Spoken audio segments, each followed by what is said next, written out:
Test. Hi, my name is Tommy. Welcome to this video where we will walk through the equations to quantify with the Polyarc. As you can see with the tabs below, we will be going through 4 different equations to quantify with a standard in terms of moles of carbon, moles of the compound, mass, and quantifying without a standard. The Polyarc converts all organic compounds to methane, which results in an equivalent response per mole of carbon. Each example I will go through shows data for a Polyarc test mix.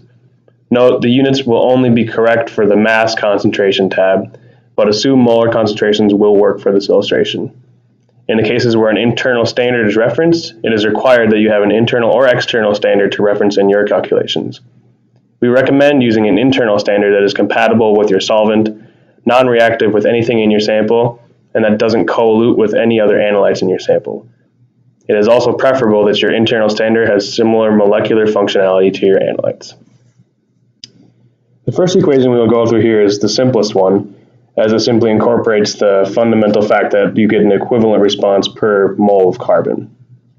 So you look here in the equation, you get your concentration in terms of moles of carbon is equivalent to the concentration of the internal standard, dodecanol in this case, times the ratio of the area of your analyte to the area of the standard. And you can see that in the formula we have typed out here. We're fixing this cell of the concentration, F2, and the area, C7, in all of the equations here in column D. So you simply type it in here, fix these 2 cells, and you can drag it down, and you can get all of your concentrations in terms of moles of carbon. To step to moles of the compound, you simply need to incorporate now the numbers of carbons.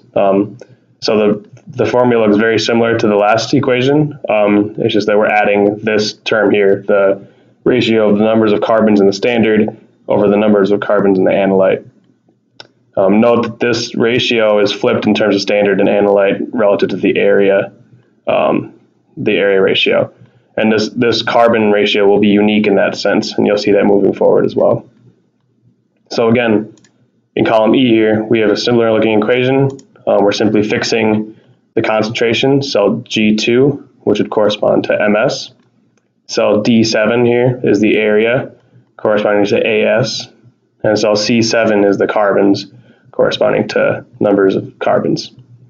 Again, type it in the first one, hold your standard ones constant, and drag it down, and you can get out all of your concentrations in terms of moles.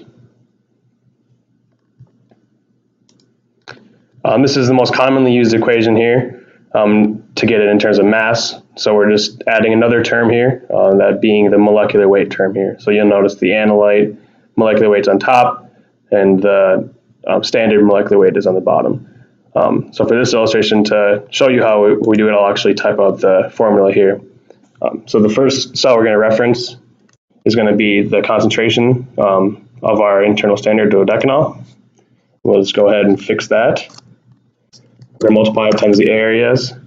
You see, so our area of the analyte is on top. Don't need to fix that. And we'll divide it by the area of our internal standard here. We will fix that.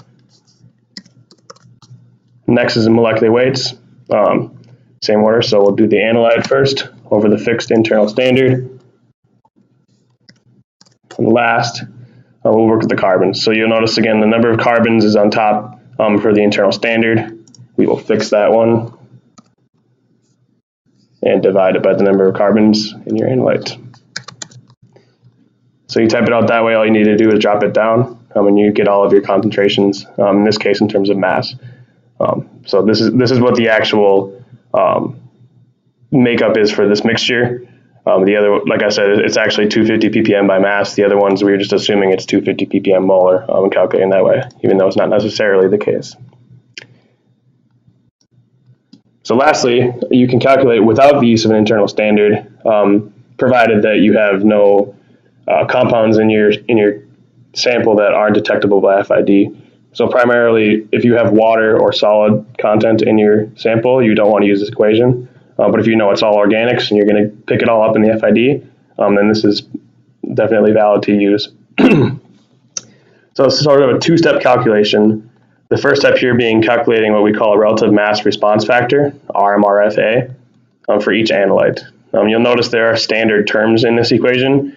You don't need to know the concentration of the standard. It's just a reference, something that you're calculating with respect to. So you've seen these terms before. In the other equations, we got molecular weights and the number of carbons ratio. It's again flipped. So you first calculate that, which is in this cell here. We're calculating with respect to dodecanol in this case. It's pretty simple, like we saw before. So you just drop that down.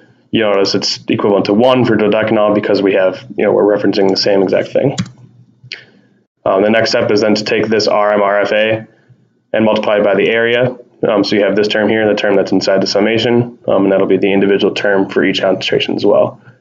So you calculate that individually by multiplying your RMRF times the area to get this value. You'll take the sum at the bottom here for use in the final calculation, which is shown here. So we have 100 to get the percentage value out, simply times this top term, being this little product here, and divided by the sum in the bottom right there.